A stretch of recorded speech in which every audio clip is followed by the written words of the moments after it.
자, 재밌는 재료 일반 시간. 오늘은 비금속 공업 재료 이야기하겠습니다. 비금속, 금속이 아니란 얘기죠.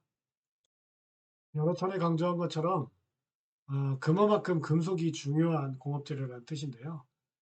점점 시절이 지나갈수록, 세월이 지나갈수록 금속이 아닌 공업 재료도 가치가 점점 올라가고 있습니다. 금속 재료 중에 가장 많이 사용하는 건 뭐니 뭐니 해도 플라스틱이고, 플라스틱은 앞에서 얘기한 것처럼 고분자 물질, 석유에서 추출한 것이고, 모양을 자유롭게 할 수 있고, 상태를 변화시킬 수 있고, 여러 가지 성분으로 배합을 할 수가 있고, 여러 가지 성질을 인위적으로 사람이 원하는 대로 만들 수 있기 때문에 플라스틱은 정말 넓게 사용됩니다. 큰 단점이 있죠. 플라스틱은 썩지가 않아요. 자연으로 돌아가지 않는단 말입니다. 그러니까 우리가 공업 재료로서 활용할 때 이제는 앞으로 이 사용된 재료를 어떻게 재활용할지 또는 어떻게 폐기할지까지 고민하고 사용하는 21세기 4차전 산업 시대를 살아가는 용산철도고 학생들 돼야 되겠죠. 비금속 재료는 기계 및 기구의 제작에 이용되는 기계 재료를 중심으로 분류했을 때, 지금 분류하는 건 기계 재료를 중심으로 분류하는 겁니다. 크게 무기 재료와 유기 재료로 구분할 수 있다. 선생님이 이해하기 쉬우라고 기가 있다, 기가 없다로 말씀을 구분해서 했었죠. 기가 있다, 기가 없다. 여러 가지 이야기로 설명을 여러 사람들이 여러 가지 방법으로 설명하지만 저는 뭘 얘기했어요? CH 화합물, CH 화합물. 이것이 있는지 없는지를 기준으로 무기재료와 유기재료로 만든다고 했죠. 그래서 유기재료를 먼저 봐야 되겠죠. 유기재료 제일 대표적인 건 플라스틱. 석유에서 추출했으니까 CH 화합물이 있어요. 연삭재료, 연마재료. 주로 이제 탄소 알갱이를 사용하기 때문에 그렇고요. 그 나머지에는 기타, 무기재료는 나머지 기타 등등이 있습니다. 주로 이제 용업재료라든지 유리재료, 세라믹 재료 이런 것들이 공업적으로 활용됩니다. 무기재료를 볼게요. 무기재료는 일반적으로 주기율표 좌측의 양성 원소와 우측의 음성 원소가 공유 결합에 의해서 강하게 연결된 화합물이라고 합니다. 주기율표 잠깐 볼게요. 주기율표를 보시면 가운데를 기준으로 해서 왼쪽으로 갈수록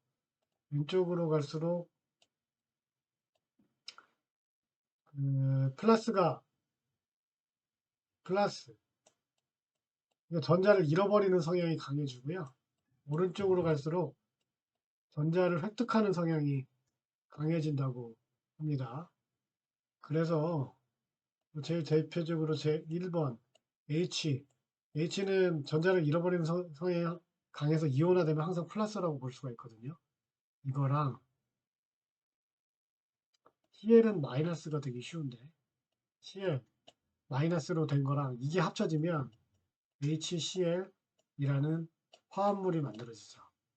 이런 식의 그 성향을 갖고 있는 것을 여기서 이야기하고 있는 겁니다. 주기율표 좌측의 양성 원소와 우측의 음성 원소가 공유 결합에 의해서 강하게 결합된 화합물이 무기재료라고 합니다. 따라서 금속과 비교해서 보통 용융점이 높고 화학적으로 강하게 결합됐기 때문에 걔를 떼어내려면 열이 더 많이 들어가야 되니까 용융점이 높아요. 그래서 변형 저항, 강도, 경도가 큽니다. 내열성과 내식성이 높습니다. 결합이 강하게 되어 있기 때문에 나타나는 성질이고요. 그리고 일반적으로 강하게 결합되다 보니까 서로 간에 잡아당기는 힘이 크죠. 남녀가 너무 사랑하면 둘이 손바닥만한 공간 위에서도 같이 있을 수가 있겠죠. 그래서 밀도가 높습니다. 선 팽창 계수가 작습니다. 그 일방향으로 늘어나는 팽창 계수가 작다는 얘기입니다. 그럼 선팽창 계수는 뭘 얘기하는 거냐? 어떤 금속이 길이 방향으로 이렇게 있다고 칩시다. 근데 얘를 가열하면 열을 가하면 얘가 늘어나요. 그런데 똑같은 온도 1도씨를 가열했을 때 늘어나는 길이가 더 길면 선팽창 계수가 커지는 겁니다. 1도당 늘어나는 거리 이게 길어지면 선팽창 계수가 커지는 거예요. 그러니까 방금 전에 설명한 것처럼 선팽창 계수가 작다라는 것은 열을 가했을 때 많이 늘어난다는 얘기예요. 많이 안 늘어난다는 얘기예요. 많이 안 늘어난다는 얘기죠. 역시 서로 잡아당기는 힘이 센 재료이기 때문에 갖는 특징입니다. 그리고 얘는 안정적으로 결합이 돼 있어서 자유전자가 남지 않아요. 아까 플러스하고 마이너스가 서로 딱 채워져 가지고 공유 결합을 한다 그랬잖아요. 자유전자가 없기 때문에 대부분 전기절연체로 열 전도율이 작습니다. 이게 무슨 얘기예요? 자유전자가 조직 안에서 이렇게 막 돌아다닐 거 아니에요. 돌아다닐 수 있어서 얘가 에너지를 전달할 수 있는데 얘는 그런 자유전자가 없다는 거죠. 무기재료는. 그래서 전기를 전달할 자유전자 없어. 그래서 전도율이 낮아. 없다는 게 이제 아예 없다는 게 아니라 조직 안에서 조금 이탈자들이 있긴 하죠. 어디나 이게 돌아다니는. 근데 아주 소수. 왜냐면 안정적인 공유 결합을 하고 있기 때문에. 그래서 전자조직이 안정적이어 가지고 외부에서 다른 빛 에너지 같은 게 들어갔을 때 그냥 추가되는 거예요. 막지를 못하고. 전자가 이렇게 삥삥삥삥 뭐 이렇게 운동도 하고 돌아야 뭔가 막는 일들이 벌어지는데. 대신 얘는 어떤 성질을 갖고 있느냐? 잠깐만요. 취성 파괴 특성을 갖는데요. 이게 부드럽게 늘어나거나 이런 성질이 없고 어쨌든 한도까지 버티다가 깨지는 거죠. 취성은 깨진다는 뜻이에요. 특히 파괴될 때까지 변형량이 매우 적어요. 균열의 전파 속도가 빨라요. 그래서 냉각 가공은 하지 못해요. 냉각 가공이 뭐냐? 재료를 그냥 둔 상태에서 잠깐만요.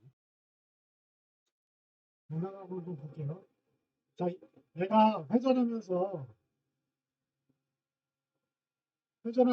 이빨이 전진하면서 이빨이 생기죠. 그렇죠. 그렇죠. 이빨이 생기죠. 이렇게 회전하면서. 그렇죠. 지금 열을 가하지 않았죠. 그리고 나사를 만드는 가공을 하고 있죠. 이런 식으로 그냥 상온에서 가공하는 것을 냉각 가공이라고 합니다. 변형이 되어야 되잖아요. 힘을 가해서 변형을 시켜야 되잖아요. 그런데 냉각 가공은 무기재료로서는 할 수가 없는 거죠. 변형이 되지 않으니까. 계속 얘기했잖아요. 결합이 강해가지고 서로 세게 잡아당기고 있고 잘 녹지도 않고 그 고온에서 변형 저항도 크고 그리고 밀도도 높고 선팽창 계수도 적고 그리고 전도율도 낮고 전도율도 작고 열전도율도 작고 이런 특징을 갖고 있는 거예요. 자, 재료들을 보면 이게 뭔지 이해가 돼요. 제일 대표적인 건 점토광물, 도자기 같은 거, 그죠? 유리도 공업재료잖아요. 시멘트 물에 개 가지고 굳히면 그 자체가 공업재료로 쓸 수 있잖아요. 그죠? 각종 내화물, 벽돌 이런 거예요. 파인 세라믹스, 다이아몬드 이런 것들이 대표적인 공업용 무기재료입니다. 그 중에서 공업적으로 많이 사용되는 게 이 세라믹 재료인데요. 세라믹 재료는 주로 이온 결합이나 공유 결합을 하는 금속만이 아니라 비금속 이런 걸로 이루어진 무기질의 비금속 재료입니다. 이 말이 좀 헷갈리는데 공유 결합을 하는 금속이나 비금속으로 이루어진 무기질 얘를 비금속 재료 세라믹으로 부르는 거죠.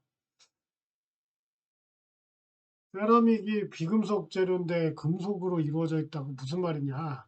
이게 이제 NaCl이라는 염화나트륨이죠. 염화나트륨. 얘가 일종의 세라믹인데요. 나트륨은 뭐예요? 아까 어디 갔어? 잠깐만요.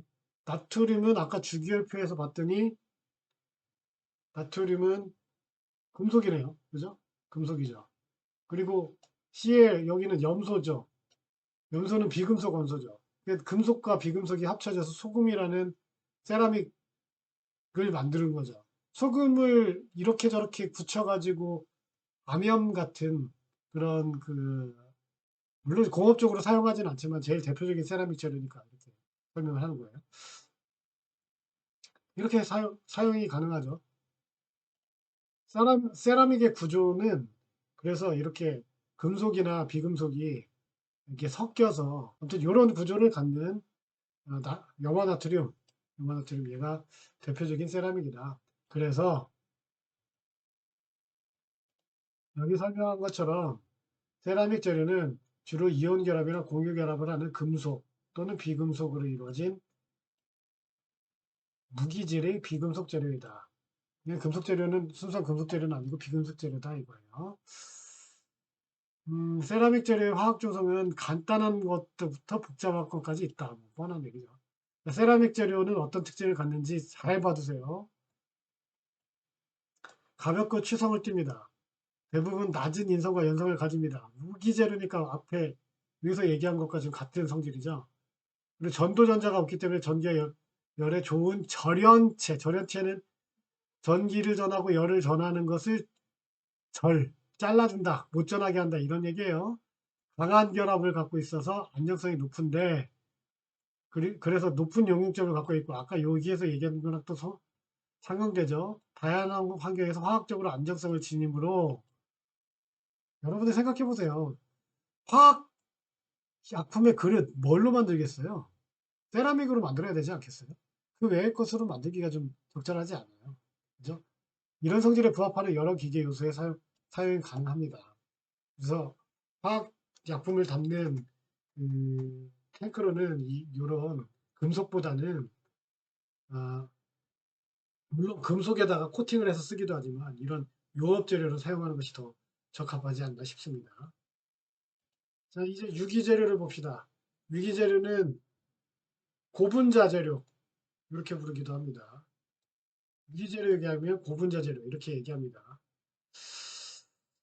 어, 이 고분자 재료는 아까 선생님이 계속 얘기했던 탄소, 수소, CH 요걸 CH 화합물, CnHn 화합물 얘가 들어있으면 고분자로 보고요. 산소, 질소 등을 주성분으로 합니다. 일반적으로 분자량이 1만 이상인 재료를 가리킵니다. 수백만에 이르는 것도 많습니다. 그럼 분자량이 무엇이냐? 뭐 다르게 검색해도 되겠지만 우리가 수업 시간인데 어쨌든 간에 공신력 있는 걸 좀 이용하기 위해서 부산 백과사전으로 왔습니다. 분자량은 뭐냐면 분자의 질량 그리고 무게인 거죠. 절대 무게. 질량을 나타내는 양을 분자량이라고 합니다. 근데 얘는 어떻게 하는 거냐면 분자를 구성하는 모든 원자들의 원자량 값을 더해서 계산합니다. 뭔 소리예요?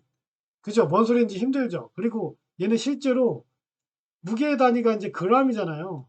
이걸 써서 사용하면 불편하기 때문에 얘는 약속을 정했어요. 뭘 약속을 정했냐면 우리가 이제 중요하게 다루는 원소인 탄소 있잖아요. 탄소. 자, 봅시다. 이 탄소 보시면 주기율표에 여기 있죠. 여기 탄소가 있잖아요. 그죠? 근데 얘는 원자량이 12예요. 12. 12. 이렇게 정한 거예요. 12이라고. 왜냐면 지금 왜냐면까지 설명할 건 없고 원자 번호가 6번이고 원자량이 12인 탄소를 기준으로 얘를 기준으로 얼마만큼 더해지는지 빼지는지를 가지고 원자량을 나타내기로 했거든요. 그런데 걔를 10이라고 정의해서 걔랑 비교하면 원자량을 단순한 숫자로 나타낼 수가 있을 거잖아요. 원자들로만 모여 있을 때 양을 원자량, 분자 조직을 갖고 있어서 그 안에 들어있는 원자들의 원자량을 전부 합치면 그 분자량 이렇게 부르는 겁니다. 다시 간략하게 얘기하면 이건 분자의 무게다. 질량과 무게가 다른지는 아시죠? 근데 이해하기 쉽게 무게다. 이렇게 생각하면 좋겠어요. 자, 그런데 이 유기재료는 이 분자량이 1만 이상. 아까 탄소가 12라고 했는데, 그죠? 12라고 했는데, 분자량이 1만이라고 하면, 분자 하나에 탄소 같은 원자가 몇 개 들어 있어야 되는 거예요? 12니까 1000개 이상 들어 있어야 되는 거잖아요. 수백만이 되려고 하면 10만 개 있어야 되는 거잖아요. 그럼 분자가 많죠. 그죠? 그러니까 분자가 높다고 해서 고분자 재료라고 하는 거예요. 대개 분자의 주결합이 공유결합인 화합물을 얘기한다.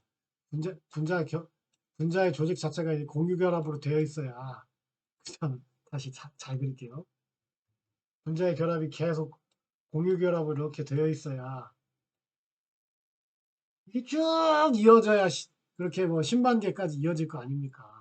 이런 데가 이제 공유결합으로 되어 있어야 이게 왔다 갔다. 조직이 원자가 이렇게 요게 한 덩어리로 돌아간다 하면 요거 끽 해봤자 분자량이 얼마나 되겠어요. 근데 이게 쭉 이어져야 분자량이 되게 높을 거 아닙니까? 그죠? 그래서 이런 공유결합으로 주로 이어져 있는 경우가 많습니다. 고분자 재료 역시 넓은 의미에서는 아몰포스 재료의 하나로 일종의 연결고리 상태의 고분자 예상된다. 이 교과서 자꾸 개념을 확장시켜. 그 아몰포스가 뭐냐? 이것도 봅시다. 역시 두산대백과 사전에서 보고 있습니다. 아, 비결정성 물질이라고 되어 있죠. 아몰포스. 방금 전에 봤던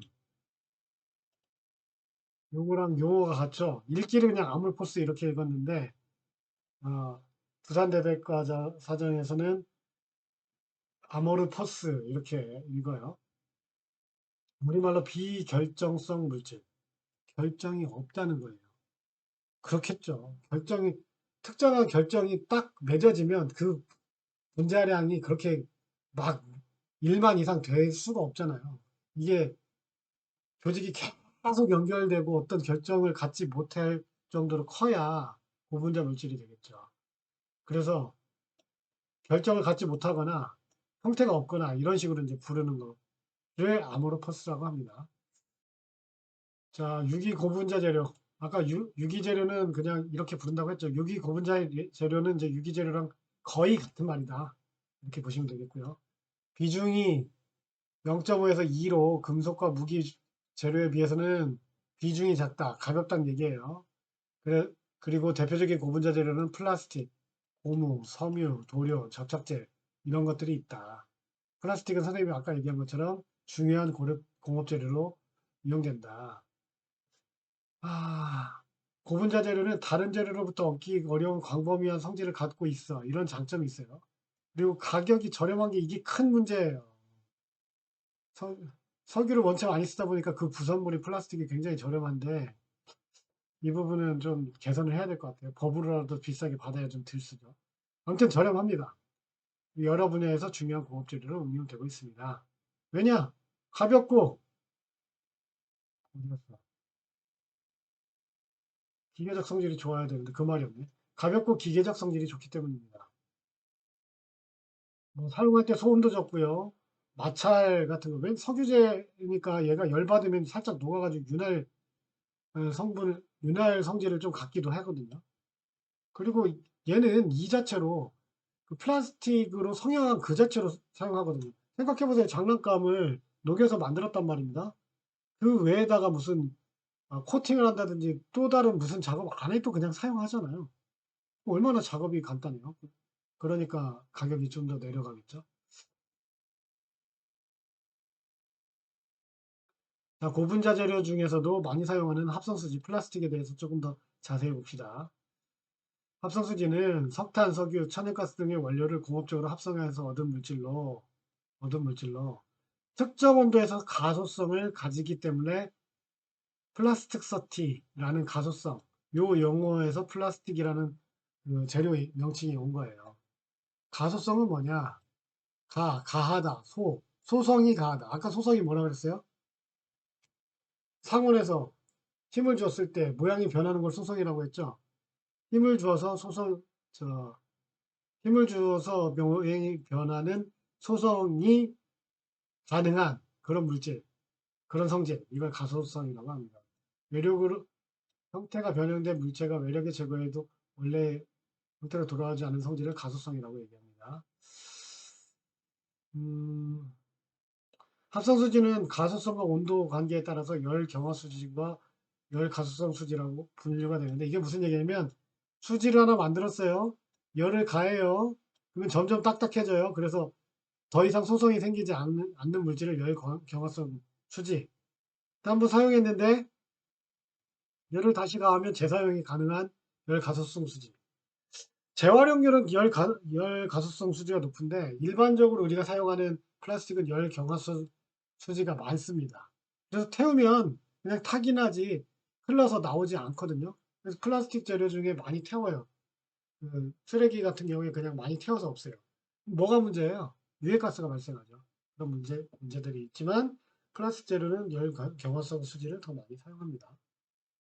우리는 비금속 재료를 공부하고 있습니다.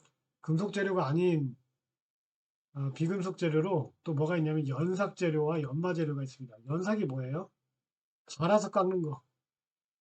갈아서 깎는 거. 뭐가 있을까요? 대표적으로 열쇠 가공할 때 갈아서 깎죠. 그죠? 그리고요. 칼 갈 때 연삭하죠. 그건 연마에 가깝겠네요. 갈아서 마를 뭐라고 할까요? 갈아내는 걸 마라고 하는데, 갈아서 갈아내는 거 연마라고 하죠. 연삭을 하거나 연마를 할 때 어떤 재료를 사용하잖아요. 뭘 사용하죠?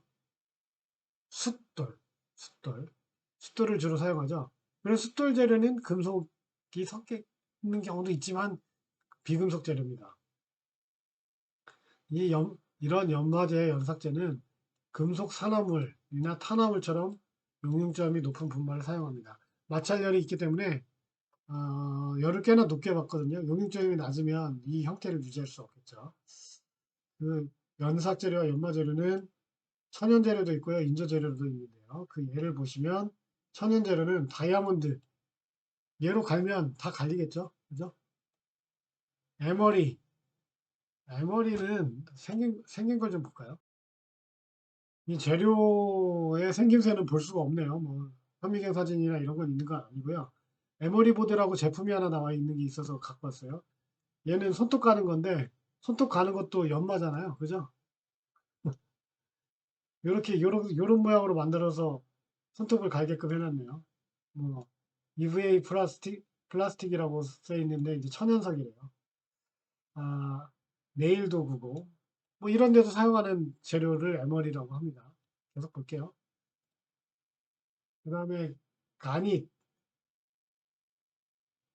그 다음에 트리폴리, 일종의 이제 돌가루들인데, 이런 재료들이 있다. 이 정도만 얘기하면 좋을 것 같습니다. 뭐 이거 우리가 직접 사용하지 않으면 현재는 알 수가 없고요. 이 부분이 중요한데요. 인조재료. 요건 이제 사람들이 만듭니다. 뭘요? 연삭재료, 연마재료를. 제일 많이 쓰는 게 산화알루미늄입니다. 얘를 조그만 가루로 만들어서 뭉쳐요. 이렇게 숫돌로 만들어요. 산화알루미늄 숫돌 한번 보여드릴게요. 일본 사이트인데 한국어로 번역이 되어 있어서 좀 어색해요. 이런 식으로 산화알루미늄 가루를 이렇게 뭉쳐서 연삭 숫돌을 만드는 거예요. 탄화규소도 사용하고요. 탄화붕소도 사용하고 산화 제2철, 산화크롬, 소성알루미나 이런 것들을 뭘로? 연삭재료로 사용합니다. 얘네들이 뭐예요? 전부 비금속 재료래요. 산화크롬, 크롬은 금속이잖아. 얘를 산화시켜서 비금속 재료화 시켰고요. 알루미늄, 얘도 금속이잖아. 산화시켜서 비금속화 시켰고요. 얘도 금속이잖아. 산화시켜서 비금속화 시켰습니다. 연삭재료하고 비슷하긴 한데 연마포, 얘도 비금속 재료예요. 연마포는 동물성 악교, 젤라틴 이런 것 같은 접착제로 면포에 연마제를 부착한 것. 면포에 연마제를 부착한 것이 연마포입니다. 그러니까 얼라려.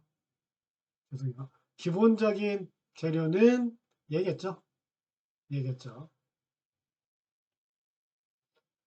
유지성 연마제 이런 것들은 기름을 갖고 있는 지성을 갖고 있는 연마제, 지성을 갖고 있는 연마제, 지방산, 지방질, 수지 등을 결합한 것으로 청봉, 적봉, 백봉, 트리폴리 아까 위에 그 천연재료 트리폴리 보셨잖아요. 그 다음에 에머리, 페이스트 등을 볼 수 있다. 이런 게 있다는 정도만 보면 될 것 같아요. 자, 읽을 거리로 3D 프린팅 소재라는 내용이 교과서에 있는데요. 이 부분은 좀 얘기를 하고 넘어갈까요? 아, 참, 그리고 영상을 보시다가 여러분들이 자율적으로 조정하는 영상이니까 중간에 끊어서 보시든지 쉬어서 보시든지 저는 이걸 영상으로 가급적 하나로 합쳐서 올려드려야 여러분들이 아, 얼마만큼 공부를 하는구나라고 그 목표량을 가지실 텐데 우리가 이제 3시간이나 되니까 이걸 적절하게 여러분들이 원하는 양만큼 잘라서 보시면 될 것 같아요. 지금 3D 프린팅 소재 들어가기 전에 잠깐 쉬었다가 3D 프린팅이 뭐예요? 프린트가 뭐였어요? 프린트가. 뭔가를 인쇄해내는 걸 프린트라고 하죠. 3D 프린트는 뭐예요? 3디멘전, 3차원으로 프린팅을 해내는 거죠. 그게 무슨 얘기냐면 교재에서 지금 보시는 것처럼 이렇게 입체 모양으로 재료를 이용해서 입체 모양으로 쌓아 올리는 걸 3D 프린팅이라고 합니다. 이걸 알고 계시죠? 여기에 사용되는 재료는 뭐냐? 3D 프린팅의 잉크로 될 수 있는 건 다 된다는 거잖아요. 잉크로 뭘 쓰냐에 따라 달라지는 거죠. 그럼 여기 적합한 잉크는 주로 어떤 방식을 쓰냐면 녹여서 쌓아 올리는 방식을 사용합니다. 제가 제 영상들 중에 3D 프린팅 설명한 영상도 있으니까 앞에 찾아서 3D 프린팅 제가 한 학기 강의를 했었거든요. 그거 찾아서 보시면 도움이 될 것 같은데 거기에 사용되는 재료 이거 개발하는데요. 여기에 적절한 게 주로 플라스틱입니다. 그리고 좀 퀄리티가 높은 3D 프린팅은 금속을 사용하기도 해요. 자, 여기 한번 보죠. 3D 프린팅은 4차 산업혁명을 선도한 핵심 기술로 동의하는 사람도 있고 아닌 사람도 있는데 뭐 그렇다고 합시다. 금속 분말, 공정 기술, 3D 프린팅 장비 이렇게 세 가지 기술 요소가 필요하고요. 수요 시장이 이거 책 쓸 당시에는 성장했는데 지금은 그렇게 많이 성장하고 있지는 않아요. 근데 계속 개발은 되고 있습니다. 3D 프린팅 기술은 주조, 단조, 절삭 가공, 압출 등의 금속 부품을 전통적인 생산 방법과는 달리 도면하고 재료, 장비만 있으면 제품화가 가능한데 뭐 장점만 있는 건 아니에요. 뭐 속도가 느린다든지 뭐 이런 단점도 있어요. 근데 이게 정말 유용한 분야가 뭐가 있냐면 제품을 만들 때 형상이 뭐 외부 형상 안에 내부 형상을 이런 식으로 넣어야 될 때 이걸 어떻게 만들지? 이런 고민이 될 때 3D 프린팅을 사용하면 가볍게 해결됩니다.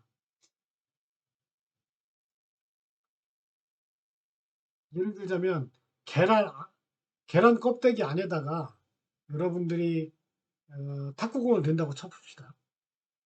타조알 안에다가 탁구공을 넣는다고 칩시다. 그런 제품을 만들고 싶어요. 어떻게 만들어야 돼? 만들기 어렵죠. 그럴 때 3D 프린팅을 사용하면 그런 부분들은 충분히 만들어낼 수가 있는 거죠. 자, 3D 프린팅 그 시장 규모는 2015년에는 7억 4천만 달러였대요. 쭉쭉쭉쭉 넘어가고 소재 중 고분자 플라스틱이 대부분을 차지한 89%를 차지하고 있습니다. 금속 분말은 11%밖에 안 되는데 얘가 이제 장난감이 아니라 공업용 제품으로서 이제 가치를 가지려면 금속 분말을 아무래도 사용해야 되겠죠. 금속 분말의 성질은 그 기계적 성질이 아무래도 플라스틱보다는 더 좋잖아요. 그래서 이 분야가 점점 연구가 되고 있습니다. 적층 제조용 금속 분말 시장에서 가장 규모가 큰 건 타이타늄, 스테인레스, 니켈, 합금 이런 순으로 예상하고 있다네요.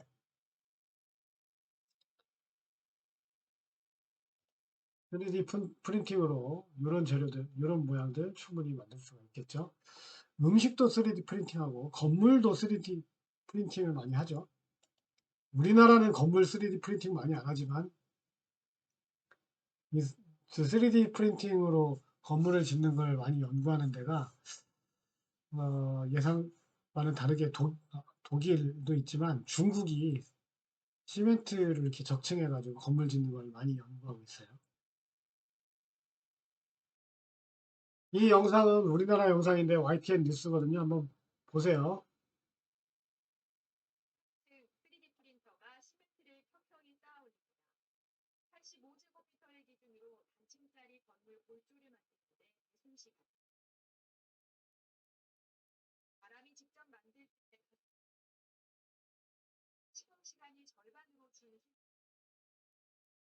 그렇죠. 이 정도 보여드릴게요.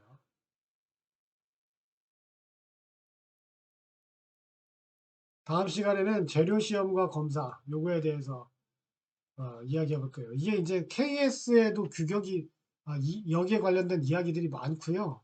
할 이야기들이 많은데 너무 또 깊게 들어가면 여러분들 또 골치 아프니까 또 실제로 그렇게 어려운 내용은 아니에요. 이게 기계적 성질 앞에 그 앞단원에서 기계적 성질을 이야기했잖아요. 그 성질을 어떻게 알게 됐겠어요? 시험을 해서 알게 된 거잖아요. 그래서 그 시험에 대해서 어떤 시험들이 있는지 그걸 얘기하는 거예요.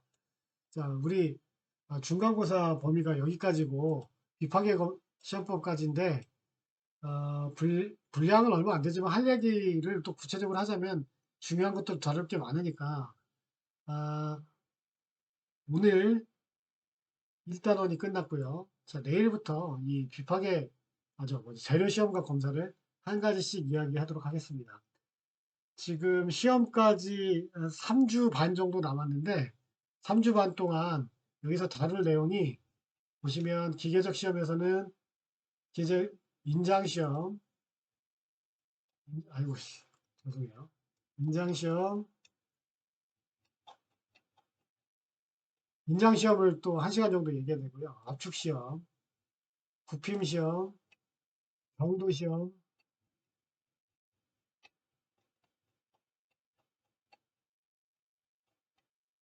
충격시험, 피로시험, 크리프시험, 마멸시험, 비틀림시험 이렇게 9개 실험이 있어요. 이 시험에 대해서 이 각각의 시험은 어떻게 하는지 이 이야기를 다음 시간에 해보도록 하겠습니다. 자, 그러면 공부 열심히 하시고 내일 봬요.